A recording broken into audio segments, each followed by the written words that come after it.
The name of today's lesson is The Watchmen That Have and Have Not Eaten the Roll.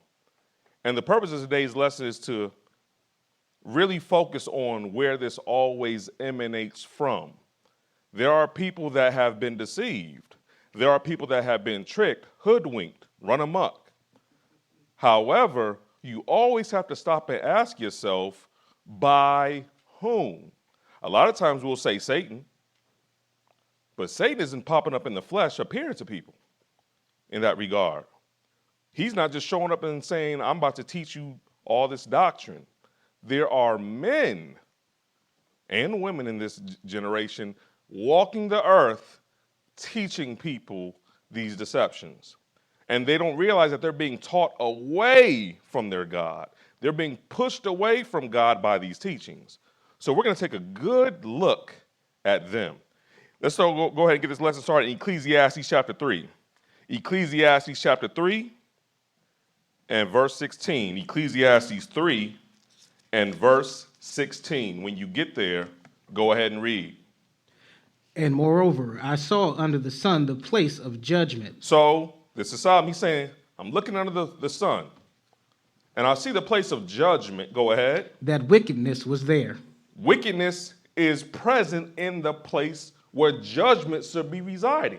Go ahead. And in the place of righteousness. And in the place where righteousness should be residing, what? That iniquity was there. Iniquity is there. So when people are going to the place where they get judgment, righteousness, and they're running into iniquity. Iniquity is there, so there's no new thing under the sun. So let's take a look at this now, because there's a whole lot of churches out on the earth today. But when they go there looking for judgment and righteousness, they are not finding the truth. That's the end of verse 16? That was the end of 16. Okay, give me 17. I said in mine heart, God shall judge the righteous and the wicked. He shall judge the righteous and the wicked. Go ahead. For there is a time for every purpose and for every work. There's always a time associated for every purpose and every work. A time of what? A time of judgment.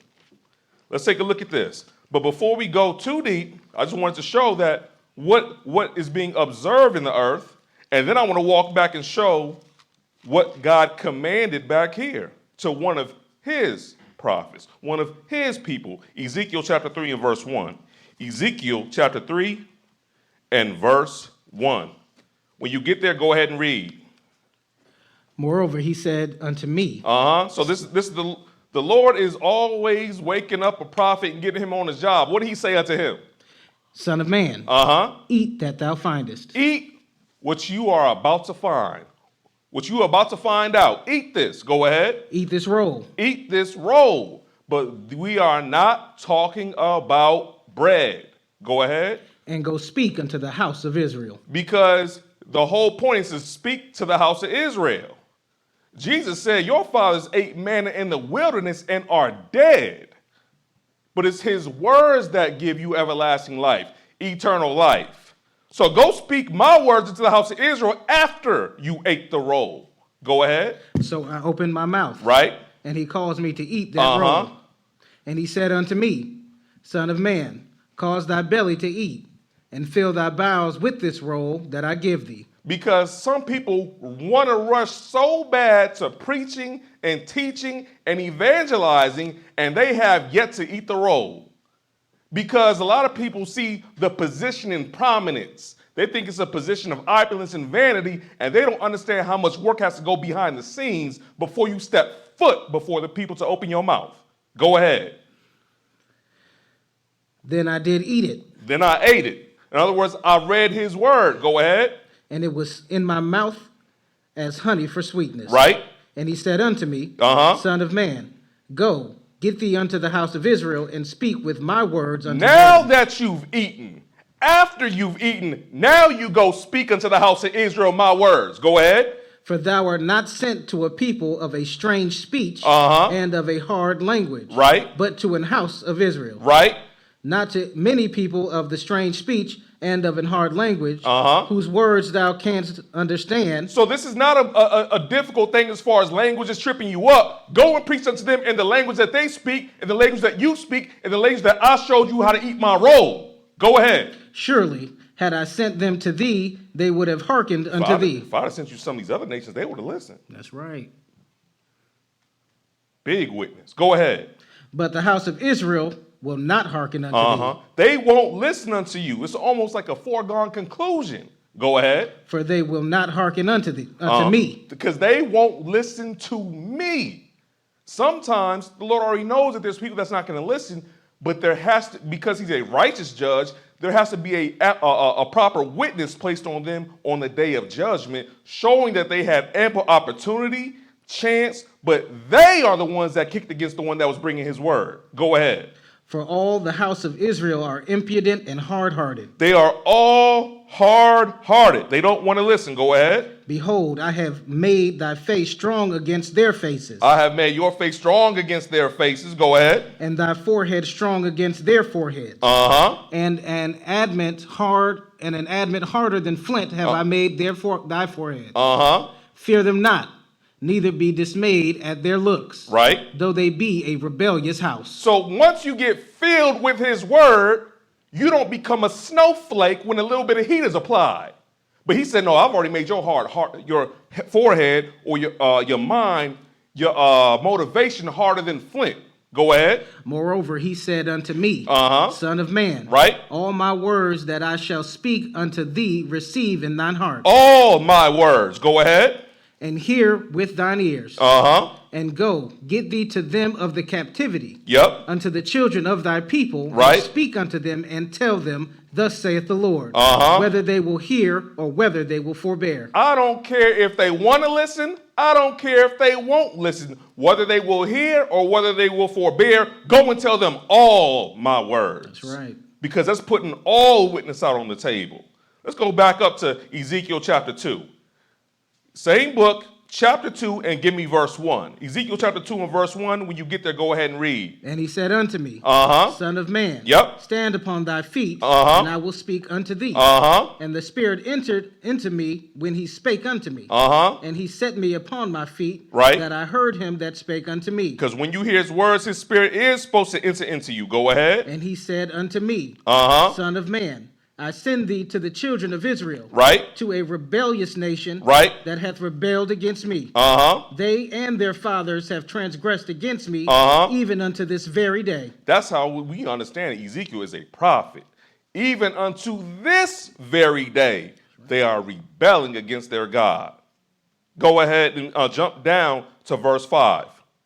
And they, whether they will hear or whether they will forbear, for they are a rebellious house, yet shall know that they have been a prophet among them. So in other words, as you drop that word, as you drop this prophecy, there's going to be a time when that prophecy is fulfilled, and then they'll remember, all those years or however long of time had went by, at that time, there was a prophet among us that told us these things. God did send someone to give us a head up. God did send someone to give us knowledge and understanding. But they aren't going to realize until after the dreadful part of the prophecy. Go ahead now and jump to verse 7. And thou shalt speak my words unto them, whether they will hear or whether they will forbear. He is consistent about that. Go ahead. For they are most rebellious. Keep going. But thou, son of man, hear what I say unto thee. Be not thou rebellious like that rebellious house. Open thy mouth and eat that I give thee. He's saying, open your mind, Ezekiel, and prepare to digest mentally what I'm getting ready to show you. Eat what I give you. And then once you have been given that, you go and give it to others, whether they want to listen or not. Go ahead. And when I looked, behold, an hand was sent unto me. All of a sudden, a what is sent unto him? A hand. A hand with what? Go ahead. And lo, a roll of a book was therein. And a roll of a book was in this hand. Go ahead. And he spread it before me, and it was written within and without. So then that roll was spread open before him, and he saw within and without on both sides of this roll. What did he see written? And there was written therein lamentations and mourning and woe. There was lamentations written for Israel, mourning written for Israel, and woe. Because when you have kept transgressing the commandments of God, what else do you expect? goodness, grace, mercy, blessings, favor? No. Nope. Mourning, lamentation, and woe to a nation of people. A nation. Now let's go to Revelation chapter 5 and let's see if it changes in the new book. Revelation chapter 5. Revelation chapter 5, we're going to pick this up at verse 1. That's why when I hear someone say, I'm blessed and highly favored, I just say to myself, this is someone that has not eaten the roll. Or someone that's telling the people, sister, you are blessed and highly favored. This is someone that has not eaten the roll. Because they don't even show that the prophets have spake what was going to happen to this nation of people. And if you are part of that nation of people, then how can you only speak the blessings and not acknowledge the curses that the Lord spoke? Revelation chapter 5 and verse 1. 5 and 1, when you get there, go ahead and read. And I saw in the right hand of him that sat on the throne a book written within and on the backside. Because the Father is the one where the word really emanates from. So he has this book in his hand. Finish it out. Sealed with 7 seals. Sealed up with 7 seals. Jump down to verse 5. And one of the elders saith unto me, right? Weep not. Behold, the Lion of the tribe of Judah, the root of David, hath prevailed to open the book and to loose the 7 seals thereof. So the Lion of the tribe of Judah is none other than Jesus Christ. He is the one that has prevailed to open this book that was in the hand of him that sat on the throne. So the Father has given the word to Jesus. Jesus now has the book. Go ahead and keep going. And I beheld, and lo, in the midst of the throne and of the 4 beasts and in the midst of the elders stood a lamb as it had been slain, having 7 horns and 7 eyes, which are the 7 spirits of God sent forth unto all the earth. Yet again, showing that this lamb is representing Christ. The Lion of the tribe of Judah is representing Christ. He's not only a lion, but he's also a lamb, and not only a lamb, but also a lion.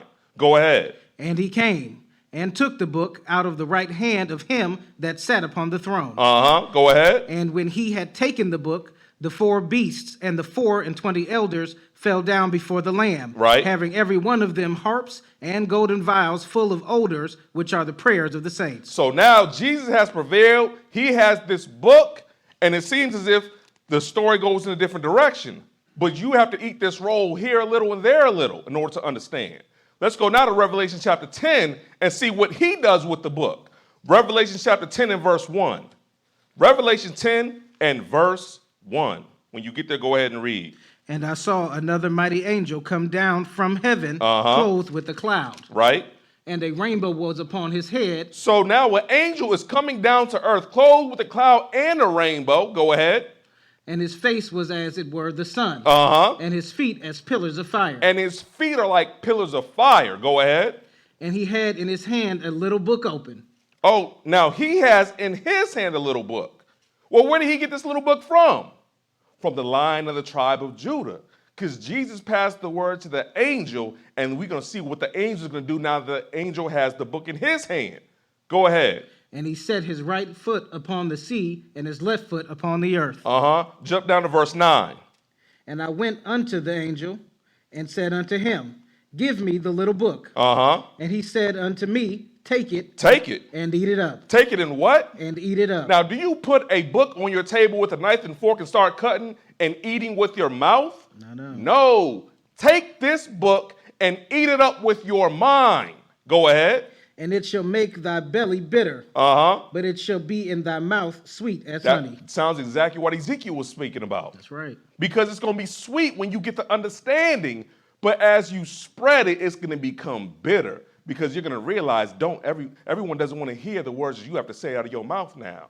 You think it's you rejecting that they rejected, but no, they really rejecting Christ, the one who put the words in your mouth in the first place. Go ahead. And I took the little book out of the angel's hand. I took that book. Go ahead. And ate it up. And it was in my mouth sweet as honey. And as soon as I had eaten it, my belly was bitter. That was the end of verse. That's the end of verse. Perfect. Now let's go to Isaiah 6. Because yet again, before you can go prophesy before nations and kings and people and Israel and other kindreds, you have to have eaten something first. You have to You have to sit under the counsel of the Lord first before you just go out and open your mouth, because you can make a whole slew of mistakes. Go now to Isaiah chapter 6 and verse 1. Isaiah chapter 6 and verse 1. When you get there, go ahead and read. In the year that King Uzziah died, I saw also the Lord sitting upon the throne. He saw who sit on the throne? The Lord. This right here is speaking about Jesus, the Lamb sitting on the throne. Go ahead. High and lifted up, and his train filled the temple. That's how you know it's Jesus. Because yes, the Father sits on the throne, but remember, there is a temple that's going to be on earth during Jesus' 1,000-year millennial reign that a lot of people don't tell people about. But this right here is showing it's Christ, because in the Father's kingdom, there is no temple if you read Revelation 21 carefully. That's right. Go ahead and give me verse 2. Above it stood the seraphims. The seraphims, that's another way of saying cherubim angels. Go ahead. Each one had 6 wings. With twain he covered his face. With twain, meaning with 2 he covered his face. Go ahead. And with twain he covered his feet. With 2 he covered his feet. And with twain he did fly. And he flies with 2. That's why it says this angel had 6 wings. Because cherub angels have 6 wings. And seraphim, even though there's a little a language, how can I say, not can't say mix up, but transliteration, is still talking about a cherubim angel. Go ahead. And that's the end of verse 2? There's the end of 2. All right, go ahead and jump down to verse 6. Then flew one of the seraphim unto me, having a live coal in his hand. He has a live coal in his hand. Go ahead. Which he had taken with the tongs from off the altar. He took it off the altar, and now he flew unto Isaiah in this vision with this live coal in his hand by these tongs. Go ahead. And he laid it upon my mouth. And he did what? Laid it upon my mouth. He put it on his mouth. Go ahead. And he said, Lo, this hath touched thy lips. This has touched thy lips. Go ahead. And thine iniquity is taken away. And your iniquity is taken away. What is that telling us? The live coal is representing Jesus Christ, because he's the one that's going to take away our sins and our iniquities. He's the one that's going to purge our sins. But if you understood who that living stone was, then this shouldn't be confusing. Go ahead. And thy sin purged. And your sin has been purged. Go ahead. Also I heard the voice of the Lord saying, Whom shall I send, and who will go for us? Now I'm hearing the voice of the Lord saying, what? Whom shall I send, and whom will go for me alone? For us. For just myself. For us. Me, myself, and I. For us. For us, because it's the same individual speaking that said, let us make man in our image after our likeness and let them have dominion over the earth. Jesus is always the word asking these questions. Now the question is, who am I going to send to go for us? Finish it out. Then said I, here am I, send me. Be careful to say that statement. Be very careful to say, I'm going to be one that goes on behalf of the Lord, because you will be held accountable for you being an ambassador of Christ, saying, I'm going to go. That's right. Be careful that you don't now start mixing in lies with the unadulterated word of God. This is one of the most dangerous positions you could ever sign up for in your life. I don't care if you're a roofer, if you deal with oil rigs in the Pacific Ocean, nothing is more dangerous than what this man just said here.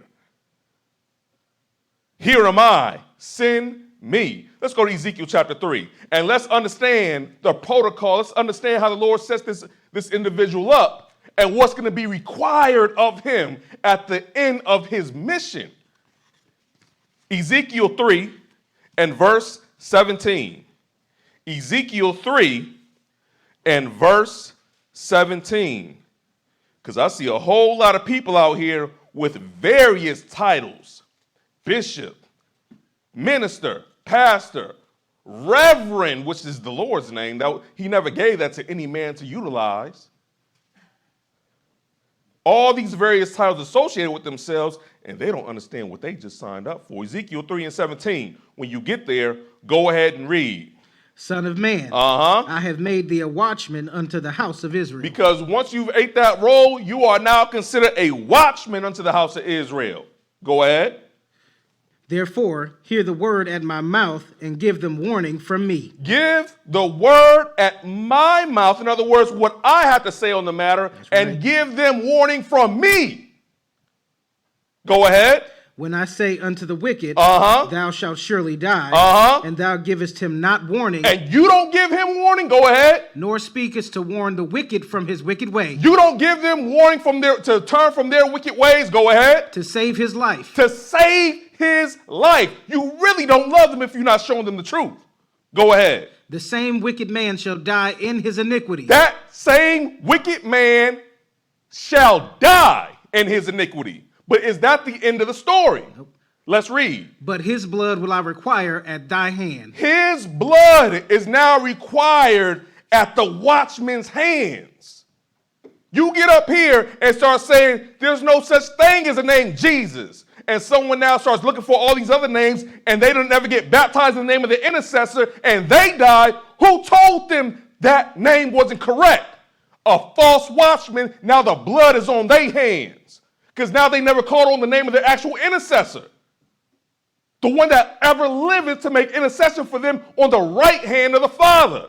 Dangerous position. Go ahead. Yet, if thou warn the wicked. But if you do warn the wicked, go ahead. And he turn not from his wickedness. But he or she decides not to turn from their wickedness, go ahead. Nor from his wicked way. He shall die in his iniquity. But thou hast delivered thy soul. So the whole point, or a successful watchman, is really to deliver his own soul by giving people wise heed, wise counsel, and the knowledge of God. That way they may benefit if they choose. But you have to give them the ability to make the choice. That's right. If you say you've made up your decision and you aren't going to show them, now you have made a decision to cut them off and not give them opportunity to choose the Lord God. Dangerous position. That's the what verse we at? That was the end of 19. Give me 20. Again, when a righteous man doth turn from his righteousness and commit iniquity, and I lay a stumbling block before him, he shall die. The Lord can lay a stumbling block before you. That's why I tell people, especially the young ones coming up in the Word, don't think you see everything in the Word when you 2-3 years in. There's some things that the Lord could still throw a stumbling block before you. Go ahead. Because thou hast not given him warning. Because this person did not receive warning. Go ahead. He shall die in his sin. And his righteousness, which he hath done, shall not be remembered. But his blood will I require at thine hand. But the blood of that individual shall be required at the watchman's hand because they had the ability to give them warning about what's going on. Keep going. Nevertheless, if thou warn the righteous man, that the righteous sin not, and he doth not sin, he shall surely live. Because he is warned. Also, thou hast delivered thy soul. That is why you have to understand, if you want to be a quote-unquote minister of the Lord, serving the Lord as far as teaching and evangelizing, especially from a pulpit, understand Ezekiel 3. Let's go to Ezekiel 33 and verse 1. Ezekiel 33 and verse 1. Because according to the book, if you teach against what God had planned, you could be strengthening the hand of the evildoers, as the book says. I always ask the question, how is it that we have more alphabet people proliferating throughout the earth, but we have all these churches in every city, town, community, neighborhood? But how come this other spirit is proliferating? Because we don't have real watchmen on the job. Or we have watchmen that have not eaten his roll and give them warning about what's to come. Ezekiel 33 and verse 1, when you get there, go ahead and read. Again, the word of the Lord came unto me, saying, Son of man, speak to the children of thy people, and say unto them, when I bring the sword upon the land, if the people of the land take a man of their coasts, and set him for their watchman. So if the Lord brings a sword on the land, but if they set a watchman up, go ahead. And when he seeth the sword come upon the land, he bloweth the trumpet. He's supposed to do what? Blow the trumpet. Blow the trumpet. So he's using a wartime allegory to show you the same way if there is a battle, you have a lookout person on the post or a lighthouse looking out for the danger coming ahead, and he has a trumpet. He sees the sword coming, and he chooses not to blow the trumpet because he up there eating a sandwich. He playing with his phone. He playing Tetris. He doing everything but blowing the trumpet because the sword is coming. Go ahead. And warn the people. Uh-huh. Then whosoever heareth the sound of the trumpet, right, and taketh not warning, right, if the sword come, right, and take him away, his blood shall be upon his own head. But if someone does blow that trumpet and they choose, I don't want to hear that trumpet. In other words, it's saying, I don't want to hear the word of the Lord. That's right. That's what's really the trumpet that's being blown. That's the same thing. That's really the roll that's being eaten. That right there, the blood shall fall upon their own head for choosing not to listen. Go ahead. He heard the sound of the trumpet. He heard it. Go ahead. And took not warning. And he took not warning. Go ahead. His blood shall be upon him. Uh-huh. But he that taketh warning shall deliver his soul. That's right. But the one that does listen shall deliver their soul. Go ahead. But if the watchman see the sword come, and blow not the trumpet, right, and the people be not warned, right, if the sword come and take any person from among them, take 50 persons, any person, 100 persons, any person, 2 persons, any person, any persons. Go ahead. He is taken away in his iniquity. The watchman, is taken away in his iniquity. Go ahead. But the blood will I require at the watchman's hand. Keep going. So thou, O son of man, right, I have set thee a watchman, right, unto the house of Israel. Therefore, thou shalt hear the word at my mouth, right, and warn them from me. When I say unto the wicked, right, O wicked man, yep, thou shalt surely die, if thou dost not speak to warn the wicked from his way, yep, that wicked man shall die in his iniquity, but his blood will I require at thine hand. Last verse, verse 9. Nevertheless, if thou warn the wicked of his way to turn from it, you do. Go ahead. If he do not turn from his way, he shall die in his iniquity. Right. But thou hast delivered thy soul. But you have delivered your soul. I wonder why the Lord has 2 different instantiations of this in the same book. That's right. Because it's that serious. Go now to Exodus chapter 19. Let me show that when you choose that I want to be a teacher, a minister in Israel, and I want to use the words of my mouth to deliver the people, take a real good close look at Exodus 19. Exodus 19, and give me verse 20. Because this right here is before the Lord came down and gave the 10 commandments audibly in Exodus 20. Exodus 19 and verse 20. Because there's always an extra message that the priest gets before all the people. Verse 20, when you get there, go ahead and read. And the Lord came down upon Mount Sinai. The Lord came down upon Mount Sinai in fire and smoke with the trumpets blowing. Go ahead. On the top of the mount. On the top of the mount. That's the end of 20? Nope. No, finish 20. And the Lord called Moses up to the top of the mount. And Moses went up. Right. Jump down to verse 22. And let the priests also, which come near to the Lord, because the Lord's speaking to Moses. That's right. And say that one more time, verse 22. And let the priests also. Which come near to the Lord. Which decided to come near to the Lord. Go ahead. Sanctify themselves. Sanctify yourself. Go ahead. Lest the Lord break forth upon them. Lest the Lord break forth upon the priests that sanctified themselves to come upon the Lord. Give me 24 once that's done. And the Lord said unto him, Away, get thee down, and thou shalt come up, thou and Aaron with thee. Right. But let not the priests and the people break through to come up unto the Lord, lest he break forth upon them. Right, because he told all Israel, don't try to sneak beyond the bounds of the mount to go get a gaze at the Lord, and many people die. So what did Moses do? He put boundaries there so no one could go and peek the Lord. Try to get an image, because a lot of times they'll try to go make a replica or imagery off of what they see. But they didn't see anything specific. They just saw the smoke, the fire, and the sound of the Lord. Let's go now to Micah chapter 7. Because if you choose to do something like this, understand what you're signing up for. Understand that this ain't no game, no joke. This ain't no telethon. This is no way to get a quick come up on some cash. Micah chapter 7 and verse 2. Micah chapter 7. This is one of those little books right before Zechariah, Nahum, Habakkuk. for there's no such thing as a minor prophet. That's right. Micah chapter 7 and verse 2. When you get there, go ahead and read. The good man is perished out of the earth. And there is none upright among men. There's right, because like Solomon said, I was looking at the place of judgment and wickedness was there. For the place of righteousness and wickedness was there. Go ahead. They all lie in wait for blood. They hunt every man his brother with a net. Now, does that mean that literally people are going around with nets trying to capture humans? No. Just like Nimrod was called a mighty hunter before the Lord, this is talking religious doctrine. They are using their religious doctrine to capture men, to usurp whole households. Go ahead. That they may do evil with both hands earnestly.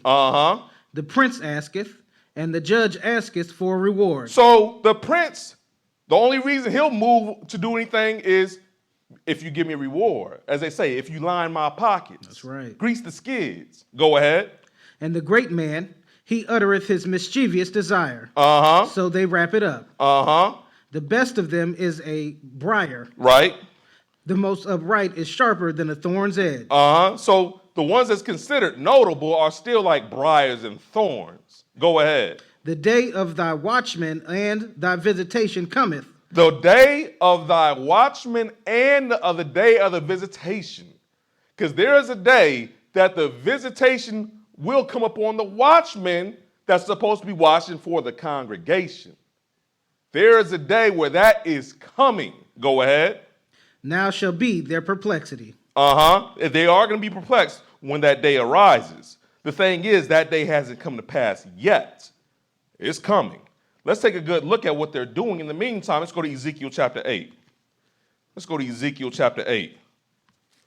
And watch how the Lord points out, look at what these ministers, these preachers are doing. Get a good look at their activities. Ezekiel 8 and verse 2, when you get there, go ahead and read. Because what he does here, he starts showing the people, then he gets to a smaller group and a smaller group. And the abominations grow in, they grow in vileness the smaller the group gets. Ezekiel 8 and verse 2, when you get there, go ahead and read. Then I beheld, right, and lo, right, a likeness as the appearance of fire. From the appearance of his loins even downward, fire. Right. Oh, that's another angel. Go ahead. And from his loins even upward, as the appearance of brightness, as the color of amber. Right. Go ahead. And he put forth the form of an hand, and took me by the lock of mine head. So you remember that hand that showed up with that the roll of a book? Now this hand is taking a lock of his head. Go ahead. And the Spirit lifted me up between the earth and the heaven. Picking him up. Go ahead. And brought me in the vision of God to Jerusalem. To the door of the inner gate that looketh toward the north. Right. Where was the seat of the image of jealousy. Hold up. To the inner gate? And here there is an image of jealousy? In other words, a graven image that makes the Lord jealous. That's right. He is a jealous God, and the angel saying, look at what these people are doing in the church. Go ahead. Which provoketh to jealousy. And behold, the glory of the God of Israel was there. Right. According to the vision that I saw in the plain. Because in other words, it's letting you know that the Lord sees this. Go ahead. Then said he unto me, right, Son of man, lift up thine eye now the way toward the north. Right. So I lifted up mine eye the way toward the north, and behold, northward at the gate of the altar, this image of jealousy in the entry. In the entry, you step in the door and it's there. Go ahead. He said, furthermore, unto me, Son of man, right, seest thou what they do? Do you see this? Go ahead. Even the great abomination that the house of Israel committeth here, that I should go far off from my sanctuary. This is going to cause me to leave them alone. Go ahead. But turn thee yet again, and thou shalt and thou shalt see greater abominations. You thought that was something. I'm going to show you even worse. Go ahead. And he brought me to the door of the court. And when I looked, behold, a hole in the wall. A hole in the wall. Go ahead. Then said he unto me, Son of man, dig now in the wall. And when I had digged in the wall. So it's like a little peephole. A little hole in the wall. And he's saying, dig right here. Let me show you something. Go ahead. behold, a door. Now he dug through that hole. And now there's a whole door in front of him. What's in this door? Go ahead. And he said unto me, Go in. Go in. And behold the wicked abomination that they do here. Go ahead. So I went in and saw. So he dug a hole in the wall, found a door. Angels told him, go inside. He went inside to behold what the children of Israel were doing. Go ahead. And I went in and saw, and behold, every form of creeping things, and abominable beasts, and all the idols of the house of Israel portrayed upon the wall round about. Hold up. I went in here and I see on all the walls, all these abominable beasts, animals, birds, creeping things, and they have them hanging up like artwork. Go ahead. And there stood before them 70 men of the ancients of the house of Israel. Now, standing before these idols are 70 men of the house of Israel. Go ahead. And in the midst of them stood Jezaniah, the son of Shaphan, with every man his censer in his hand, and a thick cloud of incense went up. And he said unto me, Son of man, hast thou seen what the ancients of the house of Israel do in the dark? Every man in the chambers of his imagery? For they say, the Lord seeth us not. Right. The Lord hath forsaken the earth. So it didn't just show the 70, it showed the one individual in the midst helping proliferate it, saying that the Lord has forsaken the earth. He said, take a look at this. Keep going. He saith also unto me, turn thee yet again, right, and thou shalt see greater abomination that they do. You'll see even greater abominations. Go ahead. And he brought me to the door of the gate to the Lord's house. Right. Now we have the door of the gate of the Lord's house. Keep going. Which was toward the north. And behold, there sat women weeping for Tammuz. Now we have women weeping for who? Tammuz. Tammuz. They still deal with that this present day, because they don't understand that during Lent, who they're really fasting for. They are weeping for Tammuz. Go ahead. Then said he unto me, Hast thou seen this, O son of man? Turn thee yet again, and thou shalt see greater abomination than these. Hold on, it's going to get even worse than that. Go ahead. And he brought me into the inner court of now we go into the inner court. Go ahead. Of the Lord's house. Of the Lord's house. Go ahead. And behold, at the door of the temple of the Lord, between the porch and the altar, right, were about 25 men. Now we don't have the 70. We have 25 men. Go ahead. With their backs toward the temple of the Lord. Their backs are now on the facing the temple. In other words, they turn their back on the Lord. Go ahead. And their faces toward the east. And their faces are facing the east. Why are they doing that? Go ahead. And they worship the sun toward the east. Because they're doing sun worship. That is one of the greatest abominations. There is idolatry. There is dealing with Tammuz. But sun worship is considered a greater abomination than all those according to the book. And if you don't understand what winter sun worship looks like, go in this neighborhood and look at every house with a tree in it and how that has direct connections with Semiramis, Nimrod, and Tammuz. This very day. That's the end of 16? That was the end of 16. Perfect. Let's go to Jeremiah 25. Because I want to highlight a prophet in this Bible.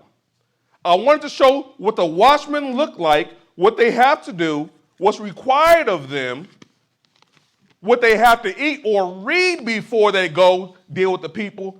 But let's highlight on Jeremiah for a little bit. Jeremiah 25, because during his days, Israel was doing some of the same wickedness, dealing with all this covetousness and idolatry, dealing with all kinds of lasciviousness and fornication, dealing with all these false gods, and not giving the true honor to the Lord God of Israel. Jeremiah 25 and verse 1. We have to walk down this story. Jeremiah 25 and verse 1, when you get there, go ahead and read. The word that came to Jeremiah concerning all the people of Judah in the 4th year of Jehoiakim, the son of Josiah, king of Judah. That was the 1st year of Nebuchadnezzar, king of Babylon. So this is now dealing with the 1st year of Nebuchadnezzar, king of Babylon, but this is now concerning all the people of Judah. Now jump down to verse 4. The Lord has sent unto you all his servants and prophets, rising early and sending them. So consistently, He always sends his prophets rising early, and he sends them. Go ahead. But ye have not hearkened. But you won't listen. Go ahead. Nor inclined your ear to hear. You don't even want to incline your ear to even attempt to hear. Go ahead. They say, turn ye again now every one from his evil way. The prophets are telling you, turn from your evil way. That's what a watchman does, right? We read that. That's right. Turn you from your evil way. Go ahead. And from the evil of your doing. And dwell in the land that the Lord hath given unto you and to your fathers forever and ever. Right. You'll be able to stay in this land if you do that. That's the end of 6. Keep going. That was into 5. Go ahead. And go not after other gods to serve them. Right. And to worship them. Right. And provoke me not to anger with the works of your hands. Right. And I will do you no hurt. And I won't put my hands on you. Verse 7. Yet ye have not hearkened. But you won't listen. In other words, you keep trying me. And you're going to find out. Let me not go there. Go ahead. Keep reading. Yet ye have not hearkened unto me, saith the Lord. Right, because I was not always in the church. Keep going. That ye might provoke me to anger with Right. the works of your hands. Right. To your own hurt. Right. Therefore, thus saith the Lord of hosts, because ye have not heard my words. Because you have not heard my words that the prophets had to hear first. The prophets had to eat that roll first. And they have brought it to you. Go ahead. Behold, I will send and take all the families of the north. I'm about to take all the families of the north. We hear Nebuchadnezzar all the time, but remember, his army is a conglomerate of families. Go ahead. Saith the Lord. And Nebuchadnezzar, right. king of Babylon, my servant, right. And will bring them his what? My servant. Because it's not about being holy. The Lord has people to do certain jobs. Go ahead. And will bring them against this land. And against the inhabitants thereof. And against all these nations round about. Right. And will utterly destroy them. Yep. And make them an astonishment and an hissing and perpetual desolations. Perpetual desolations. That is going on this very day. Jerusalem is still considered a desolation. Go ahead and give me verse 11. And this whole land shall be a desolation and an astonishment. Right. And these nations so serve the king of Babylon 70 years. And these nations, because there's all nations about to bow down under the yoke of Babylon, shall serve the king of Babylon 70 years. This right here is what Daniel was reading and was wondering why it was not accomplished in his days after the 70 years specifically was accomplished. And then the angel Gabriel said it is 70 weeks of years. That's right. In other words, this thing gonna last longer than what you think. Let's go now to Jeremiah 26. Because Jeremiah was told to go proclaim these words. Let's see him go make the proclamation, and let's go see the immediate response of those days. Jeremiah 26 and verse 2, when you get there, go ahead and read. Thus saith the Lord. Thus saith the Lord. Always showing that. Go ahead. Stand in the court of the Lord's house and speak unto all the cities of Judah which come to worship in the Lord's house. All the words that I command thee to speak unto them, diminish not a word. Don't diminish a single word. Jump down to verse 8. Now it came to pass, when Jeremiah had made an end of speaking all that the Lord had commanded him to speak unto all the people, that the priests and the prophets and all the people took him, saying, Thou shalt surely die. Why is that? Why hast thou prophesied in the name of the Lord, saying, This house shall be like Shiloh? You say you gonna say that this house is gonna be like Shiloh? Yes. Shiloh was the place of worship for the northern kingdom in many instances.